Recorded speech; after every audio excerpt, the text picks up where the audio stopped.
Hey everyone, Arbiter Wolf here with another weekly video. So I have two drawings here that kind of demonstrate what I learned for the week. I think the big thing that I learned for the week is to be more sketchy and loose with the initial drawing before I go and ink it.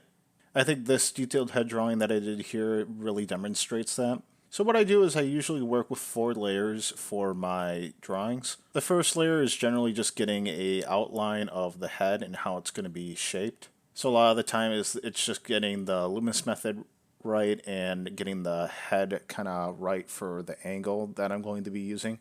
The second layer is where I roughen the details of the face, such as the eyes, mouth, nose, and hair.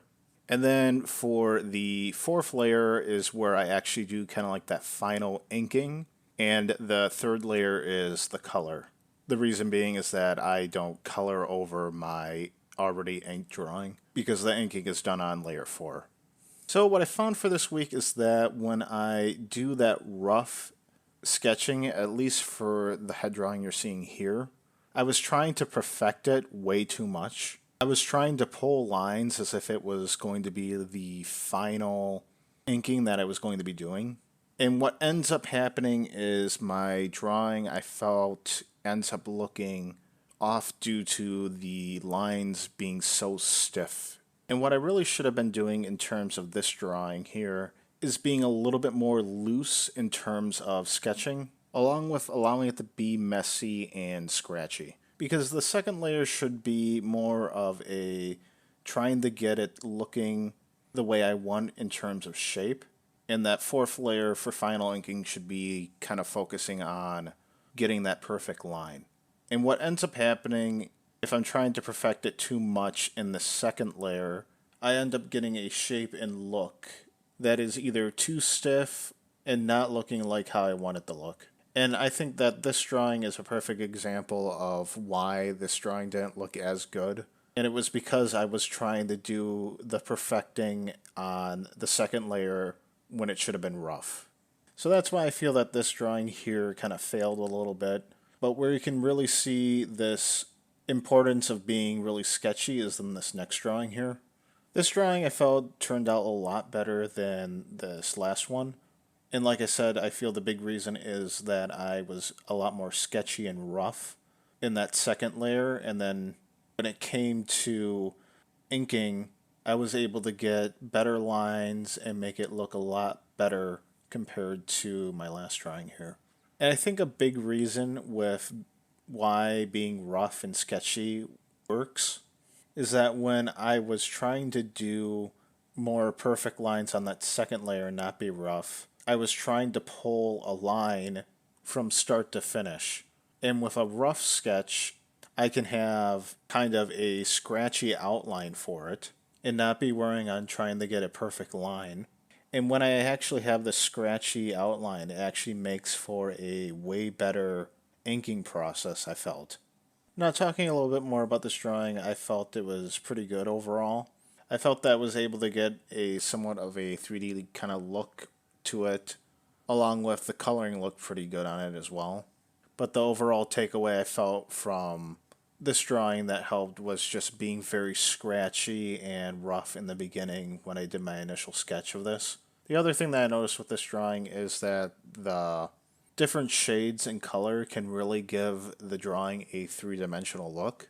With some of the colors being darker on some parts of the hair and lighter on other parts of the hair, it really gives a kind of popping feeling of it being more three-dimensional, even though it's flat.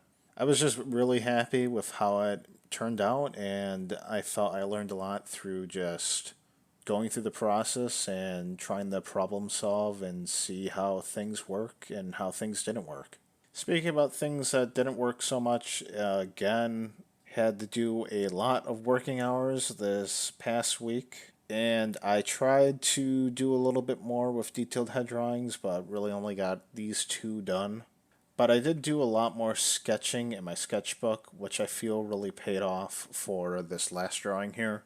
Since I didn't really have a whole lot of time, it was just easy to pick up a sketchbook and just start drawing different references at random. And generally, I would just do kind of a quick head drawing of a reference, if it was either a real reference or just a reference from manga or anime. I would try to do it just generally quickly, trying to get the general feel of it down, focusing a little bit more on the angle of the head and then focusing on the placement of the eyes, nose, mouth, and then trying to get the hair.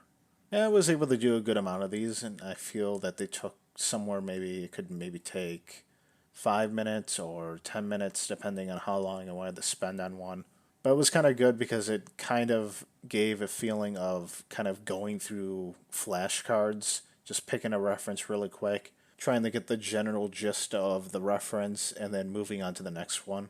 Because these detailed head drawings, they can take fairly long, especially when it comes to the coloring. Now, I know that there are probably features in Krita that I need to look into, and I do want to look into them to make my life easier because I'm sure there are features in there that make my life easier.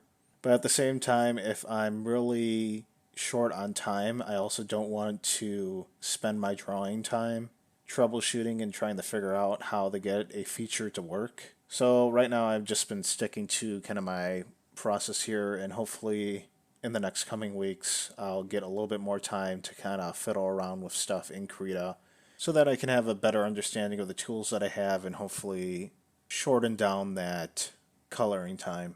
But that's pretty much all I had for this week. I am trying to do a little bit of a different format for these videos. I'm trying to be a little bit more telling of what I did for the week and showing you things that I thought helped me, and being less of, well, this is what I'm going to do for the next week, or this is what I'm planning on doing. Because I feel like I'm getting into the habit of saying, this is what I'm going to do for next week, and then it never ends up being how I said I was going to do it in the past videos. So I want to be a little bit more showing my work and saying what I did for the week rather than saying my future plans for whatever I'm going to do. So if you like this new kind of format, let me know. And if you like the video, please like, comment, and subscribe, and I will see you guys all in the next video. Thanks.